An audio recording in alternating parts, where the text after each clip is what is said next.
What's going on, guys? Got a small update for you. So we got some extra goodies in this container, and it's styrofoam, so don't flip out. But it's this brand. It's a special equipment that's going to help me record certain things on the cars. Car's still here, and if you want, go here for IG, stay up to date.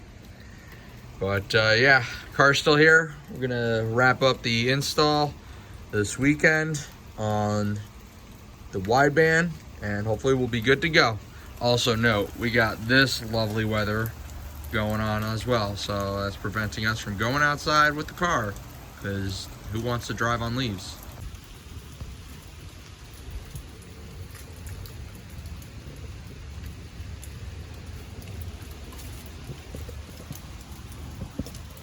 Hey, bye-bye.